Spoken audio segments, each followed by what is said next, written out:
Hello, everybody, and welcome back to Ecumenism with Tarzan Bonanno and Ted Janiszewski of the Irenaeus Center in Rochester, New York. This is part 3 of a 4-part introduction to who Ted is and why ecumenism is important to both of us.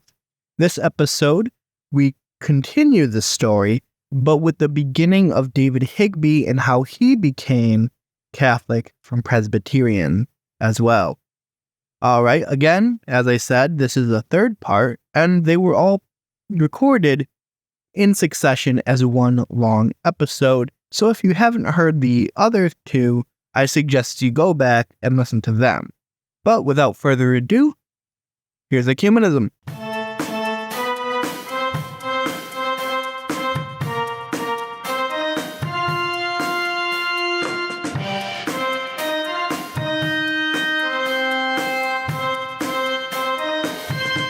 His own journey from evangelical to Catholic. Now, this is something that I kind of went through, in a very short span, right? And yet, what took for him 25 years, really, I went through kind of on fast mode, right?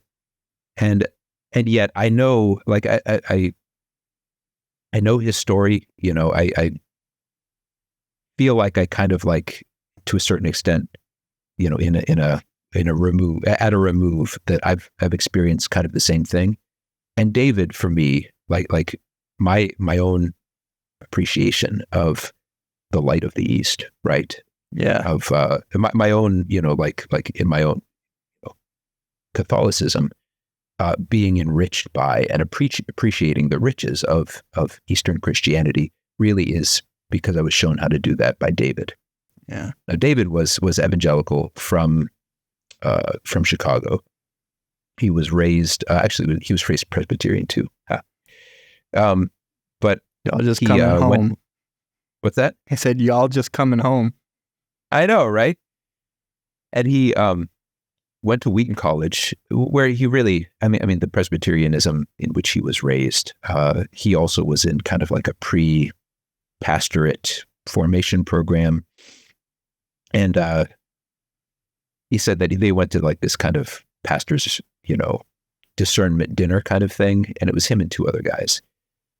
And the one young man said, candidly, I'm really more interested in Buddhism, but you can't really make a salary as a Buddhist. So I thought, maybe if I became a Presbyterian pastor, I could. And David is thinking, oh my gosh. And so he turns to the other guy and he says, this guy says, well, candidly, I just don't want to go to Vietnam. And David is like, is there anybody in this denomination who believes in God? Right. So he went to Wheaton College, became broadly evangelical. And it was actually as an undergraduate that he wrote a paper on the church. Right. And, he actually was a New Testament Greek major, right? But he wrote a paper on the church, handed it in, and he was just like working from like the Old Testament and the idea of the Kahal, the assembly of all Israel. What the question is, what does ecclesia mean, right? Mm-hmm. Does ecclesia mean an assembly like the assembly of Athens? There's the assembly of Athens, the assembly of Thebes. Is it basically democratic? Is it congregationalist, right? Or do we see ecclesia as the translation of kahal, which is a Catholic idea? It is the assembly of all Israel. In which case, the ecclesia which is at Corinth, right? Or the ecclesia which is at Thessalonica. It is the local manifestation of a universal reality. And so that's what he said like the church is one. It has to be. If you're going to take what the scriptures say seriously. So he handed in this paper and his professor gave it back to him with a note. He said, really, your ecclesiology is more characteristic of Catholicism than evangelicalism. And he said, all right. And so at this point, Catholicism was completely not on his radar. Like he, again, had known Catholics growing up. Who just didn't know their stuff. They didn't. Yeah, and he just didn't take Catholicism seriously. He, it's interesting. At I believe was when he was at Wheaton College. Also, this could have been at Trinity when he was in seminary, but I believe this was at Wheaton. There was a class with a visiting professor, and the visiting professor assigned, are you familiar with this work, The Two Babylons? Yeah. You know this? I'm familiar with it. Okay, so this is a classic in just the most virulent kind of anti-Catholicism, and it's just baseless slander. Well, I mean, by Hislop. Real quick, you've got to not that you have to remember, because I'm not sure if you even know, or if any of the listeners know. I know none of the listeners know. As a pre-Catholic Christian, there were the times I was looking into all the different ways of how Christians worship God, what Christians believe. In some aspects, I was like, I don't know, does Islam make more sense? Does Jehovah's Witness make more sense? Does Mormon make more sense? Like, I went all over the map, whether you view it as Christian, a Christian heresy, a completely different religion.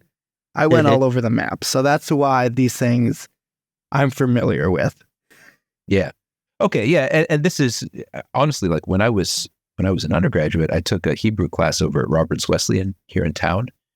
And one of my fellow Hebraists over there had a copy of Hislop in his backpack and was like reading it and still taking it. Like, so these ideas, I mean, like, but it's just trash, like Hislop says, like, okay, the Catholic mitre, right? Like the bishop's mitre is right, yeah, is from it's taken directly from the fish priests of Dagon. Yep. In ancient Babylonian religion, right? 100%, clearly. The Blessed Virgin Mary is actually just Ishtar. It's just like no serious historian. So anyway, David, this visiting professor assigned this for them to read. And David is reading through and is just like horrified. And so he went to see this professor during office hours, and he threw the book down on the table and said, "How dare you assign us this trash to read?" And the professor looked at him, taken aback, and he said, "Do you think you know better than Dr. Hislop?" Yes. And David said, "I knew better than Dr. Hislop when I was in junior high." Shots fired. Yeah. And so David said that, up to that point in the class, he had gotten straight A's. And from then to from then to finals, he had to struggle to get a C on any paper. But, he made it through. But the thing is, that's the kind of Protestant that he was, he would see these really reprehensible attacks on Catholicism, and he had nothing to do with that. But at the same time, he had this idea of Catholicism as being kind of like parochial, as kind of being the ethnic religion of, Irish Americans, Polish Americans, right? Italian Americans. And he was Anglo-Danish, right? And so that was, he was going to be a Protestant, right? And at the same time, right. At the same time, he was looking at, Eastern Orthodoxy. And so he graduated from Wheaton. He had $50 in his pocket and a Volkswagen Beetle. And he went to Detroit. He was just a natural leader, always. Went to Detroit with a bunch of other young men to get jobs in the factories and start a ministry, start a church. And as soon as they arrived in town, Detroit went on strike. And so that didn't work out. It was still an interesting year. Then he went back to Chicago, and he became the pastor of a church in Chicago. I want to say the name of it was Holy Trinity, I think. But he was, he was pastor of that church, and also he was kind of senior pastor of a church down in Manhattan, Kansas, which later moved to Topeka, right? So, and he would go down, 3 or 4 times a year to Kansas just to, spend time, do pastoral things. But the rest of the time it was under, a kind of an under pastor, down there, like managing pastor. Associate pastor. Yeah. And so he as an evangelical pastor, he was leading his people. From very early on, they knew that their situation was irregular, right? They knew that, like David knew that he wasn't a priest, okay? Like he was an ordained evangelical pastor, right? But he knew that he did not have orders. And so he, but like they still had to say a church service. And so what he would do is, it was like right there in their prayers that like, Lord, we're coming to you in this irregular fashion, right? We are making an appeal. We are responding to your command not to neglect the gathering, as it says in Hebrews. And yet, looking to you, and prayerfully discerning, we seek to regularize our situation. He knew that he needed to join one of the ancient episcopates, right? And so that was what he and, the members of his congregation were doing, was reading the fathers, reading the councils, right? Discussing this with, contemporary Catholics and Orthodox, and try to figure out, right? Like where is God calling us to be? What is the church, right? That question that he first posed as an undergraduate at Wheaton College, what is the church? He spent an entire lifetime trying to discern what is the answer to that question. And so it's funny, despite the fact that it was not a valid Eucharist, right? Which they were very upfront about. He used to always say, because it was they had liturgical prayer, there were vestments and stuff, but he always used to say, to his congregants, if you have any relatives who are Catholic, please tell them that they can't receive. If they come to church here, they can't receive. We're happy to have them along to pray, but this is not a valid Eucharist. And still, after their church service, people would come up and they would say, "Father, that's the most beautiful Mass we've been to in years." He's like, "No, stop. I am not a priest." Yeah, exactly. Right. And the problem is, though, like where do they go?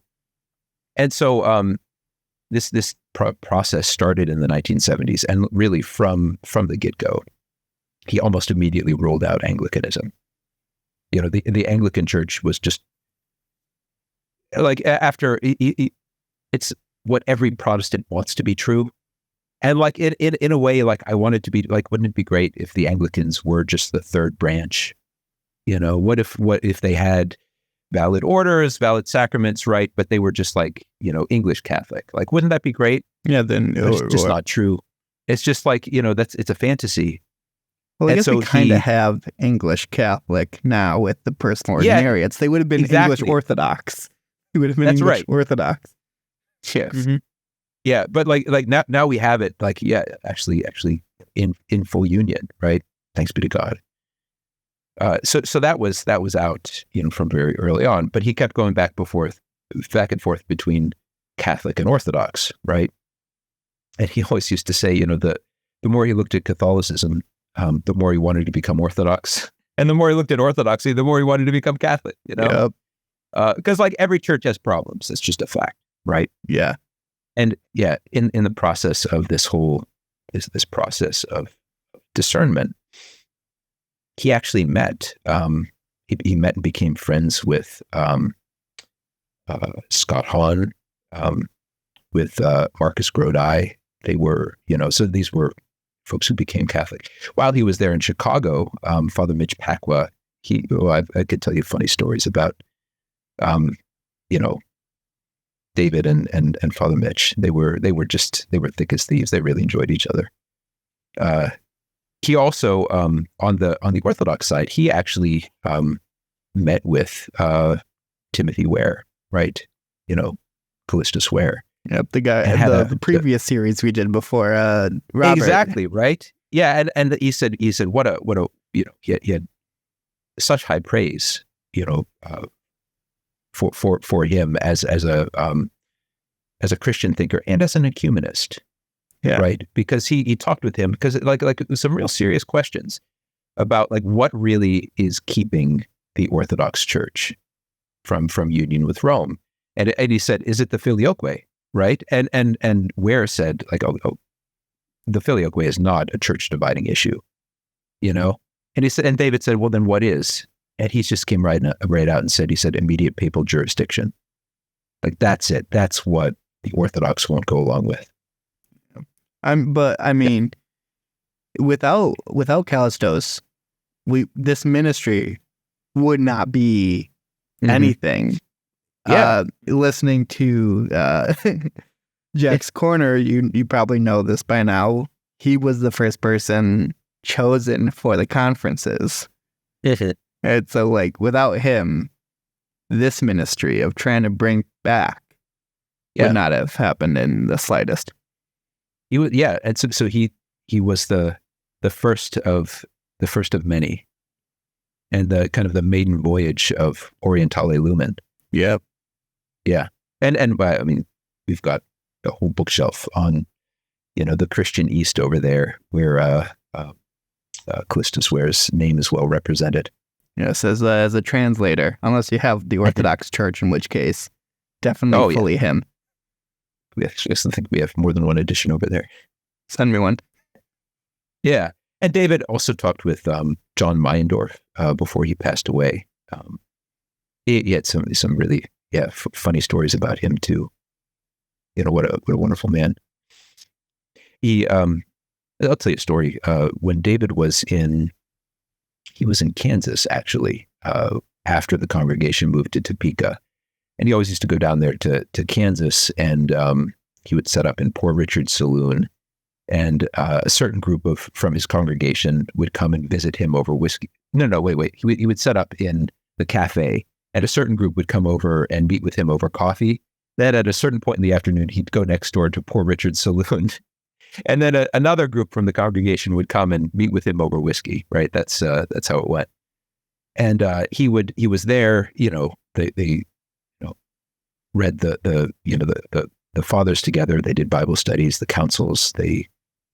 He used to, their Easter vigil, holy smokes. They used to start their Easter vigil at about 4 a.m. So, and it was just, they really, like, Easter for them was everything. They'd spend all day Holy Saturday cooking, and then, go to bed, get a few hours sleep. And then they would, in the middle of the night, they would get together in the church and start the vigil. And they would work their way through, through the prayers, through all of the readings. And then as dawn broke through the eastern windows, they read the gospel. Like it was what a bash, right? And so I believe he was there over the Easter holiday. And he was there trying to pray a rosary. And David would whenever he prayed the rosary, it was impossible to pray the rosary with David because he would pause over every bead. He would intend every single word. He would pray for a different intention. Every rosary bead he was calling to mind, faces and names. And it was just like, if he was going to pray, he was going to pray. Right. And so he was up in his rooms. It was on Wayne Street in Topeka, Kansas, and trying to pray the rosary. And he kept getting distracted. And God was, you ever have this experience where, you don't want to say like, God is telling me this. And yet there's this, this idea that keeps urgently insisting on, right. And so like, it's not from me. You know what I'm talking about? Yes. Right. Actually, yeah, you mentioned something along those lines before we started recording, right? Uh-huh. Yeah. But so David said, so he was trying to pray the rosary, and we'll just say for the sake of shorthand, God was telling him, all right, get a copy of the Philokalia, And David says like, oh yeah, the Philokalia. You need to look into that, the Philokalia. Okay, I'll get a copy of the Philokalia. Yeah, okay, great. Okay, sure. Now let me go back to Hail prayer. Mary, right? And so then but more insistently, get a copy of the Philokalia. And he says, okay, I'll tell you what. As soon as I get back to Chicago, I will look into getting a copy of the Philokalia. I didn't say when you get to Chicago. I said get a copy. Because this is before the internet. You can't just go on Amazon and put in an ISBN, right? But so he goes like, the Lord is with thee, blessed. Get a copy of the Philokalia. All right. Like, what do you want me to do? Like, start walking through the streets into big. There is a bookstore on the other side of town. Okay. All right. I'll go and look and see if they have a copy of the Philokalia. Are you happy? And then the doorbell rings. He says, oh, for crying out loud, I'm never going to finish this rosary. He goes downstairs with a storm cloud over his head, opens the door. Is it somebody with a copy of the Philokalia? It was a little nun, and she handed him the first volume of the Philokalia and said, God told me to give you this. And David's like, all right. I still have that. When he got back to Chicago, he got the rest of the set, right? But, he still has that up on his bookshelf, But for him, it was not like he was undergoing, there was this process of discernment, right? Yeah. Do we, go Catholic or do we go Orthodox, right? And he's got, there are people, trusting in him. There are souls on the line over this.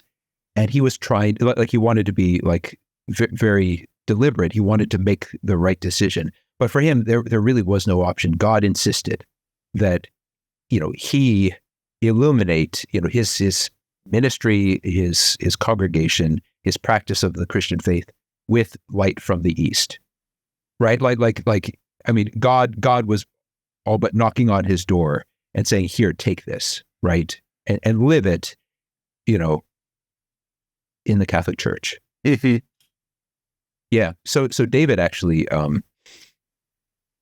as pastor there in Chicago, he actually was the first, he was the founding editor of Touchstone magazine, which you may be familiar with, the Journal of Ecumenical Orthodoxy, right? Yeah.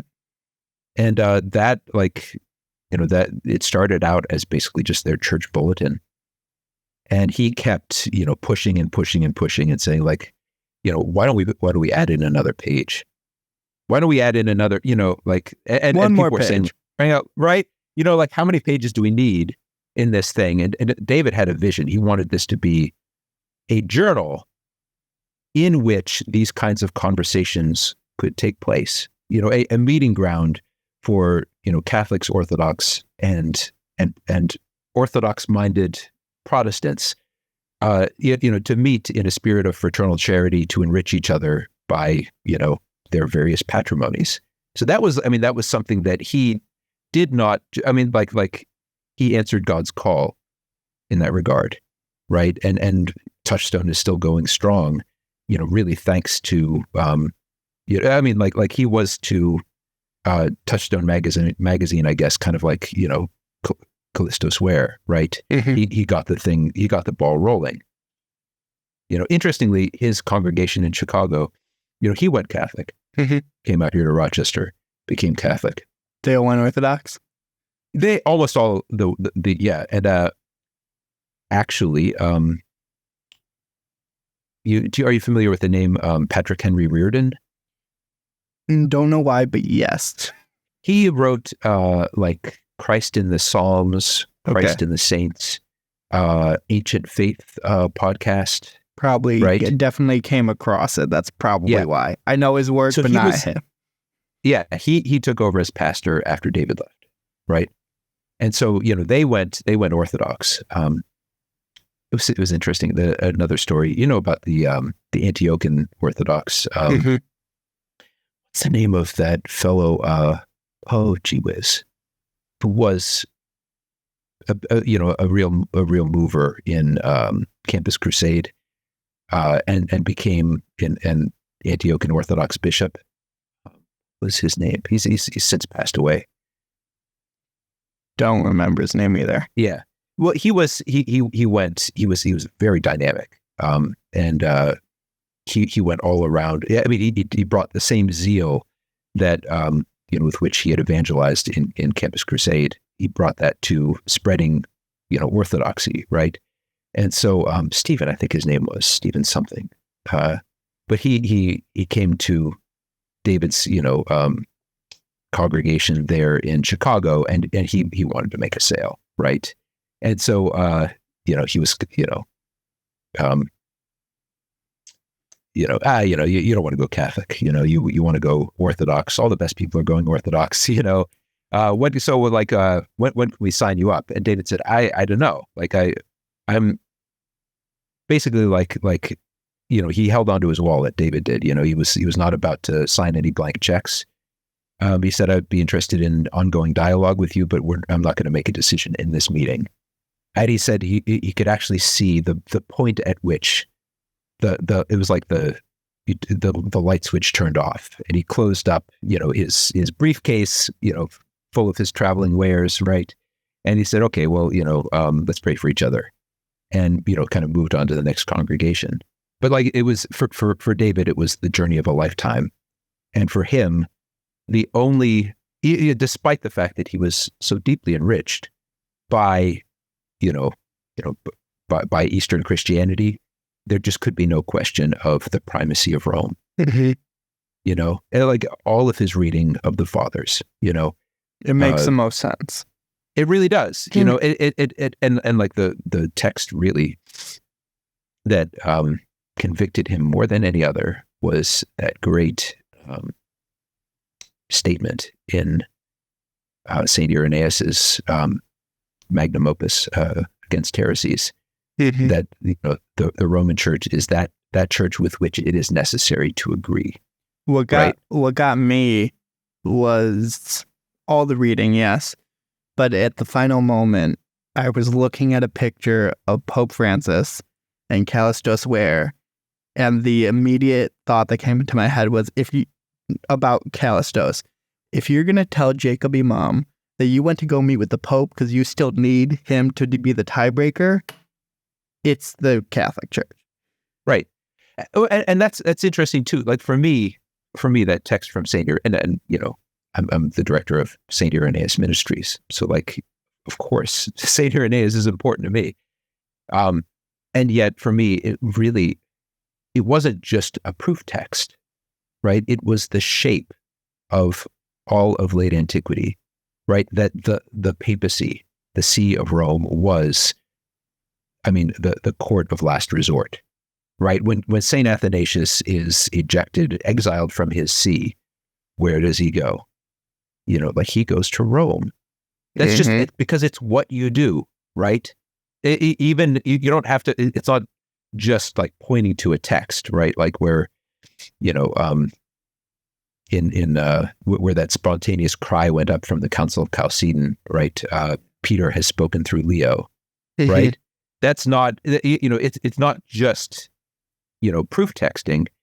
It's like it was woven into the living fabric of the church that, the primacy of Peter and our Lord's promises to him,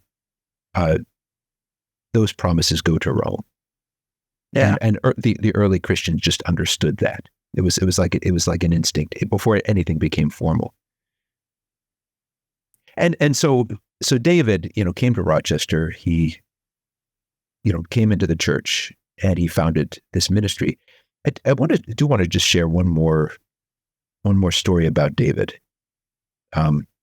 which I like, just to be clear, like his story really is my story, because he was like a father to me. Yeah, any amount of time with you, both here, I'm sure by now people listening, and any amount of time with you that I spent at the Irenaeus Center, it was very clear that David was your dad. I mean, Yeah. his coat and hat are still probably right in front of you, like right now, right. because the room you're in. Yeah. Yeah. He's your dad. And I remember when I was editing the podcast, the episodes back when he was in them, you get that same sense between in your relationship, and I started to miss him for you working on that project. It's hard. Oh yeah, and boy, I got on his nerves like you wouldn't believe. Oh, but what kind of son would you be if you didn't? See, now that's he never really seemed to understand that. No, I think he did. I think he did. So David, who was always Anglo-Danish, you know what I mean? He never stopped being, he never stopped being Northern European. And he had this idea of Catholicism as being, Italian, right?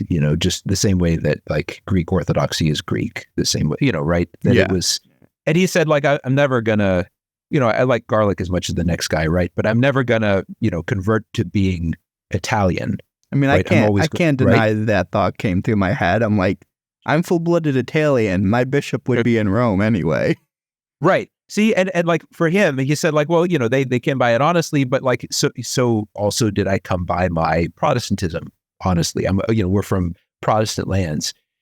It was in the the late 80s or early 90s. There was a conference in Oxford on C.S. Lewis, who was very important to David and very important to me too. C.S. Lewis really was my first encounter when I was still in middle school. We were still shortly before we left St. Stephen's in Wilkinsburg, when I was standing at the crossroads of adult Christian faith and kind of running on the fumes of my childhood faith. And it was either going to be either your faith grows up or you lose it. Yeah. And so for me, C.S. Lewis was, he was it, mere Christianity. But, my dad, as I recall, actually threw a copy of Mere Christianity at me. He said, "You read this." And like, copy's right over there. Right? Yeah. And like that meant the entire world to me. And so David was at the C.S. Lewis conference with in Oxford with a number of people who knew him, who studied with him. His longtime secretary was there, kind of organizing this conference. Who became a Catholic priest, I believe, Walter Hooper, and David was there. He was invited to tea at in the Rose Garden of Stratford Caldecott, and who just recently passed away, but a great liturgical scholar and an English Catholic. And he was there in this rose garden in Oxford, right? And they're drinking tea and eating cucumber sandwiches. And David, there was this moment, this kind of like the scales fell away from his eyes because he looked around this rose garden and he realized that he was the only Protestant there. And Aidan Mackey was there, right? Who is still alive, and I believe over 100 years old. Stratford Caldecott, William Audie was there, Graham Leonard, going down this list of these great English Catholics, and they were English, Tarzan, right? They were, as English as elbow patches and tweed, and they were Catholic. And David realized I'm a fool, and I've just and a bigot, right? Catholicism is not, Italian or Irish or what, Catholicism is universal, right? And That's what it means. Like in that moment, he repented and he said, I have been dragging my feet for too long. I need to join the true church. And it was at that point he realized he wasn't converting to, Italianism. He was converting to Catholicism, right? And he needed to bring his practice of the faith, in communion with the See of Peter, which is the natural anchor of Christian unity. All right. Thank you so much for coming to this episode of Ecumenism. Make sure to come back next week for the conclusion of the introduction to Ecumenism, why this is so important to us and the people in our lives that have steered us in this direction. After this next episode, we're likely to have a break, but we will come back and Ted will share with us more of what the center is doing and what he has been up to in this mission of Ecumenism. So thank you for coming, and God bless. See you next week.